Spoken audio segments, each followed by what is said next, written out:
Dear students, today we will start our 11th part of tenses, that is future perfect tense. So in future perfect tense, first of all we will study about identification of future perfect tense, means how to identify future perfect tense in a particular sentence. Means किसी भी sentence के अंदर आपको future perfect tense identify करना है तो उसके लिए कौन कौन से आइडेंटिफाइंग वर्ड्स होते हैं। तो सबसे पहले हमें बिफोर को देखना होता है किसी भी सेंटेंस के अंदर। यदि आपको बिफोर नहीं मिलता है तो उस सेंटेंस के अंदर आफ्टर मिलेगा। आफ्टर भी नहीं मिलता है तो आपको बाय देखना होगा। तो बिफोर, आफ्टर और बाय, और इन तीनों के साथ, इन तीनों में से आपको कोई भी एक वर्ड मिलेगा और इनके साथ आपको टाइम दिया होगा। और वो टाइम भी पर्टिकुलरली किससे रिलेटेड होता है स्टूडेंट्स? वो फ्यूचर टाइम से रिलेटेड होते हैं। मींस फ्यूचर के अंदर जो अपकमिंग इवेंट्स होते हैं उनसे रिलेटेड वो टाइम होता है। तो या तो आपको बिफोर प्लस टाइम दिया जाएगा, या आपको आफ्टर प्लस टाइम दिया जाएगा, या आपको बाय प्लस टाइम दिया जाएगा। यदि हम बात करते हैं हिंदी के सेंटेंसेस की, तो आपको स्टूडेंट्स हिंदी के सेंटेंसेस के अंदर सबसे लास्ट में चुका होगा, चुकी होगी, या फिर चुके होंगे, यदि ये देखने को मिलते हैं तो इजीली आप कह सकते हो कि उन सेंटेंसेस के अंदर फ्यूचर परफेक्ट टेंस का यूज किया गया है। फॉर एग्जाम्पल, वह दोपहर से पहले दुबई के लिए निकल चुका होगा। मीन्स वह दोपहर से पहले दुबई के लिए निकल चुका होगा। तो इसके अंदर आप देख सकते हैं चुका होगा, जैसा कि मैंने पहले बताया था, चुका होगा, चुकी होगी, या फिर चुके होंगे। आपको किसी भी हिंदी के सेंटेंस के अंदर लास्ट में मिल जाते हैं तो उसमें फ्यूचर परफेक्ट टेंस का यूज होता है। If you try to translate this sentence, he will have left for Dubai before afternoon. So before, after और by plus time, so afternoon is given. So easily we can say that this is the identification of future perfect tense. Students, now we will learn about formation of future perfect tense. तो first of all we will talk about affirmative sentence. Means affirmative sentence के अंदर future perfect की जो formation होती है वो क्या होती है? सबसे पहले हमें सब्जेक्ट का यूज करना होता है। सब्जेक्ट के बाद हमारी हेल्पिंग वर्ब होती है विल हैव और शैल हैव। ये डिपेंड किसके ऊपर करता है? जैसा कि मैंने पहले बताया था, विल का यूज किया जाता है you, they, he, she, it and any other name. और शैल का यूज किया जाता है आई और वी के साथ। इसके अलावा आपको सिर्फ एक बात का ध्यान रखना स्टूडेंट्स, इसके अंदर जब भी आप फ्यूचर परफेक्ट टेंस का यूज करते हो तो जो हमारी विल हैव और शैल हैव होती है उसके अंदर हैव सारी सिचुएशंस के अंदर यूज किया जाता है। मींस चाहे सब्जेक्ट सिंगुलर हो चाहे प्लूरल हो, आपको हैव का यूज तो करना ही होगा, विल हैव और शैल हैव। उसके बाद हमें वर्ब की थर्ड फॉर्म का यूज करना होता है और सबसे लास्ट में ऑब्जेक्ट का यूज करना होता है। If you talk about negative sentence, हम नेगेटिव सेंटेंस की बात करें तो सबसे पहले सब्जेक्ट, सब्जेक्ट के बाद विल या फिर शैल, विल और शैल के बाद नोट, और नोट के बाद हैव का यूज करना होता है, हैव के बाद वर्ब की थर्ड फॉर्म और सबसे लास्ट में ऑब्जेक्ट। स्टूडेंट्स, यदि हम इंटरोगेटिव सेंटेंस की बात करें तो सबसे पहले हमें या तो विल का यूज करना होता है या शैल का यूज करना होता है। उसके बाद हमारा सब्जेक्ट होता है और सब्जेक्ट के बाद हैव का यूज करना होता है। इसमें थोड़ा डिफरेंस होता है, विल और शैल प्लस सब्जेक्ट, और सब्जेक्ट के बाद हमें हैव का यूज करना है, हैव के बाद वर्ब की थर्ड फॉर्म, और वर्ब की थर्ड फॉर्म के बाद ऑब्जेक्ट। नेगेटिव इंटरोगेटिव के अंदर जैसे कि मैंने पहले बताया था, आपको इंटरोगेटिव की फॉर्मेशन एज इट इज लिखनी है और सब्जेक्ट के बाद क्या करना है? आपको नोट ऐड करना है। Simply we will add the word not just after the subject. So interrogative की फॉर्मेशन को एज इट इज लिखने के बाद सब्जेक्ट के बाद नोट वर्ड ऐड किया तो हमारी फॉर्मेशन बन जाती है नेगेटिव इंटरोगेटिव की। डबल एस फैमिली केस की बात करते हैं तो इसके अंदर हमें क्या करना होता है? इंटरोगेटिव की फॉर्मेशन जो हमारी होती है same as it is, will और shall plus subject plus have plus third form of verb plus object. इससे पहले हमें कोई भी WH वर्ड ऐड करना होता है। So in the starting we will add any WH word according to the situation, then it will become the formation of WH family. So students, these are the formations for future perfect tense. Students, now we will learn the formation of future perfect tense with the help of an example. तो सबसे पहले हम बात करते हैं affirmative sentence की। Means affirmative sentence के अंदर फ्यूचर परफेक्ट की फॉर्मेशन क्या होती है। तो इसके अंदर हमें सबसे पहले सब्जेक्ट का यूज करना होता है।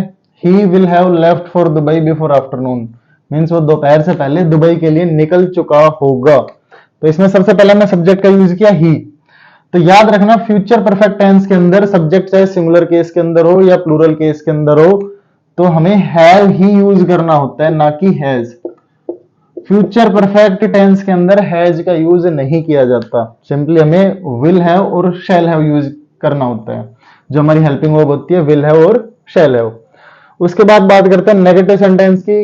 ही will not have left for Dubai before afternoon, वह दुबई के लिए दोपहर से पहले नहीं निकल चुका होगा। इंटरोगेटिव सेंटेंस के अंदर बात करते हैं स्टूडेंट, सबसे पहले हमारी हेल्पिंग वर्ब आ जाती है विल और शैल सब्जेक्ट के according. Will he have left for Dubai before afternoon, क्या वो मीन्स क्या वह दोपहर से पहले दुबई के लिए निकल चुका होगा।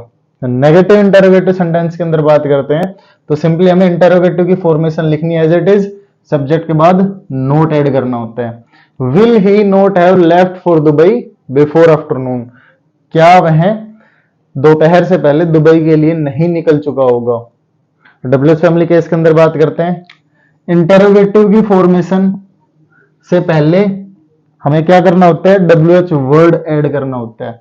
सो हमने यहाँ डब्ल्यूएच वर्ड ऐड किया है वाई, सिचुएशन के according. Why will he have left for Dubai before afternoon, वह दोपहर से पहले दुबई के लिए क्यों निकल चुका होगा।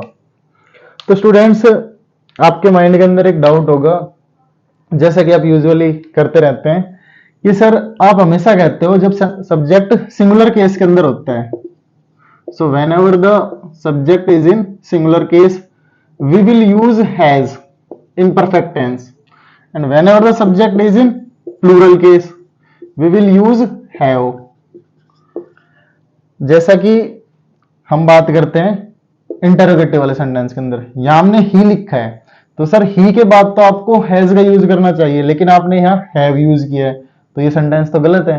तो स्टूडेंट्स ऐसा नहीं है, क्योंकि हमें फ्यूचर परफेक्ट टेंस के अंदर हैज का यूज नहीं करना होता, क्योंकि इसके अंदर हमारी हेल्पिंग वर्ब होती है विल और शैल प्लस हैव।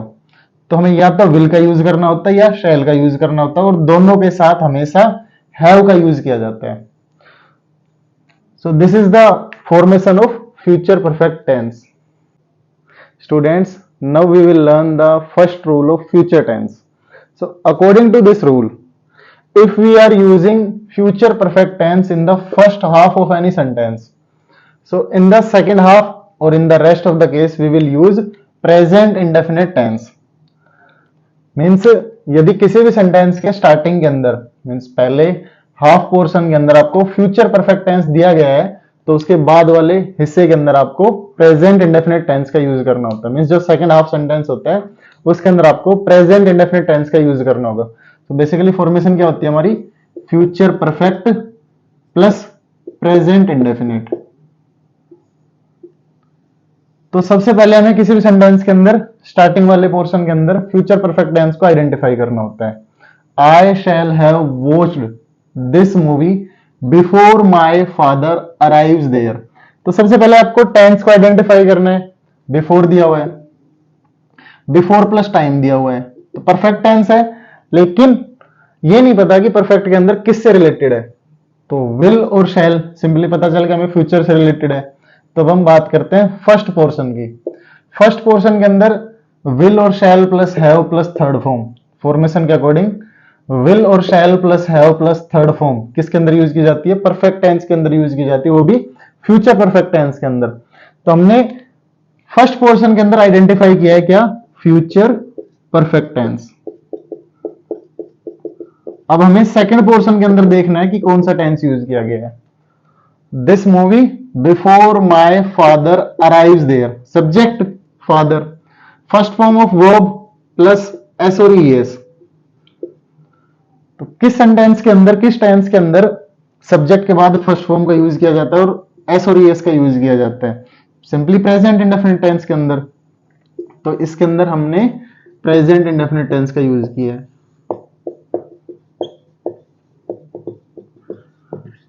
सर क्या कहना चाह रहे हैं, हमें कुछ समझ में नहीं आ रहा। स्टूडेंट्स, मैं सिर्फ इतना कहना चाहता हूं कि यदि आपको किसी भी सेंटेंस के अंदर फर्स्ट पार्ट के अंदर फ्यूचर परफेक्ट टेंस देखने को मिलता है, तो आपको सेकंड पार्ट के अंदर प्रेजेंट इंडेफिनिट टेंस का यूज करना होता है. If we will talk about second sentence, he will have left before you reach there, तो फर्स्ट पार्ट के अंदर विल और shall plus have plus third form future perfect. तो सेकंड पार्ट की बात करते हैं, you reach there, subject first form of verb object. तो आपको subject plus first form of verb कौन सा टेंस के अंदर देखने को मिलती है? प्रेजेंट इंडेफिनिट टेंस के अंदर. तो इसमें कौन सा टेंस है? Present indefinite tense. तो सिंपली ये रूल कहता है कि किसी भी सेंटेंस के फर्स्ट पार्ट के अंदर फ्यूचर परफेक्ट टेंस है तो सेकंड पार्ट के अंदर प्रेजेंट इंडेफिनिट टेंस का यूज किया जाता है. Students, now we will learn about the formation of future perfect continuous tense. Means what are the formations of affirmative sentence, negative sentence, interrogative sentence, negative interrogative sentence and WH family case. तो first of all we will discuss about affirmative. तो सबसे पहले affirmative की formation क्या होती है? इसमें हमें सबसे पहले सब्जेक्ट का यूज करना होता है. सब्जेक्ट के बाद हमारी हेल्पिंग वर्ब होती है विल हैव बीन या फिर शैल हैव बीन. या तो हमें विल हैव बीन का यूज करना होता है या फिर शैल हैव बीन का यूज करना होता है. उसके बाद हमारी वर्ब की फोर्थ फॉर्म होती है, उसके बाद ऑब्जेक्ट, फिर सिंस और फॉर का यूज करना होता है. सिंस हमने पहले भी डिस्कस किया था, पॉइंट ऑफ टाइम के लिए, और फॉर पीरियड ऑफ टाइम के लिए. मान लीजिए मैं कहता हूं 6 मिनट से, 2 घंटे से, 3 दिनों से, तो उसमें क्या होता है? पीरियड ऑफ टाइम होता है. जब हमारा टाइम फिक्स नहीं होता, हमें नहीं पता होता कौन से 6 घंटे की, कौन से 3 मिनट की, या फिर कौन से 4 घंटे की बातें की गई है. पॉइंट ऑफ टाइम की बात करते हैं. पॉइंट ऑफ टाइम क्या होता है जिसमें सेंस का यूज किया जाता है? जब हमें पता होता है पर्टिकुलर टाइम पीरियड क्या है. फॉर एग्जांपल मॉर्निंग, इवनिंग, या फिर हम बात करते हैं पर्टिकुलर ईयर की, 1975, 1986. हमें पर्टिकुलर टाइम दिया होता है. उसके बाद सिंस और फॉर का यूज करने के बाद या तो सिंस का यूज किया जाता है या फॉर का यूज किया जाता है. उसके बाद हमें यूज करना होता है टाइम का. नेगेटिव सेंटेंस के अंदर हम बात करते हैं, तो नेगेटिव सेंटेंस के अंदर सबसे पहले हमें यूज करना होता है सब्जेक्ट का. Same formation as it is लिखनी है, और आपको क्या करना है? विल और शैल के बाद नोट का यूज करना है, फिर उसके बाद हैव बीन का यूज करना है. मीन्स विल हैव बीन और शैल हैव बीन के बीच में आपको नोट ऐड करना है. Will not have been, shall not have been. उसके बाद आपको वर्ब की फोर्थ फॉर्म का यूज करना है, फिर ऑब्जेक्ट, उसके बाद सिंस या फिर फॉर, उसके साथ टाइम का यूज करना है. यदि हम इंटरोगेटिव सेंटेंस की बात करें तो सबसे पहले हमें या तो विल का यूज करना होगा या फिर शैल का यूज करना होगा. उसके बाद सब्जेक्ट, सब्जेक्ट के बाद हैव बीन, तो सभी के साथ यूज किया जाएगा. फिर वर्ब की फोर्थ फॉर्म. जो वर्ब की फोर्थ फॉर्म है ये सारी फॉर्मेशंस के अंदर यूज की जाती है. उसके बाद ऑब्जेक्ट, सिंस और for plus time. Negative interrogative की बात करें या फिर डब्ल्यूएच फैमिली की बात करें तो सबसे पहले क्या करना है आपको? दोनों फॉर्मेशन को, मीन्स जो दोनों फॉर्मेशन होती है हमारी नेगेटिव इंटरोगेटिव और डब्ल्यूएच फैमिली की, इसके अंदर हमें क्या करना है? दोनों के अंदर इंटरोगेटिव की फॉर्मेशन को एज इट इज लिखना है. इंटरोगेटिव की जो हमारी फॉर्मेशन इसको सबसे पहले लिख लीजिए. उसके बाद क्या करना है आपको? सब्जेक्ट के बाद नोट ऐड कर देंगे तो हमारी नेगेटिव इंटरोगेटिव की फॉर्मेशन बन जाती है. स्टूडेंट, सबसे आसान ट्रिक है ये. आपको सिर्फ 2 फॉर्मेशन आनी चाहिए, अफर्मेटिव की और नेगेटिव की. अफर्मेटिव की आती है तो आप नेगेटिव आसानी से बना सकते हैं. इंटरोगेटिव की आती है तो इंटरोगेटिव से आप नेगेटिव इंटरोगेटिव और डब्ल्यूएच फैमिली की फॉर्मेशन बना सकते हैं. नेगेटिव इंटरोगेटिव की फॉर्मेशन में आपको क्या करना है? सब्जेक्ट के बाद नोट ऐड कर देना है. और डब्ल्यूएच फैमिली केस के अंदर क्या करना है आपको?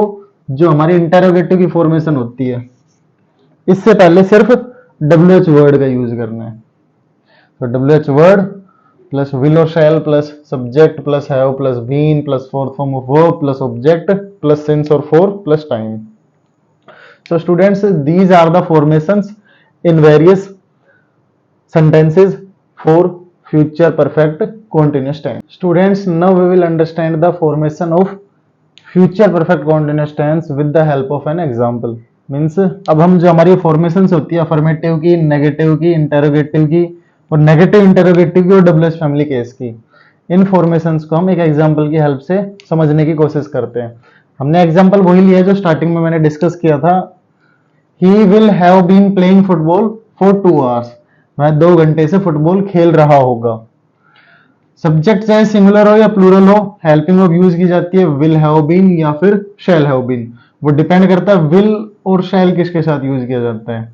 हैव बीन तो यूज किया जाएगा चाहे सब्जेक्ट सिंगुलर हो या फिर प्लूरल हो। आई और वी के साथ आपको शैल यूज करना है, आई और वी के साथ आपको शैल यूज करना है।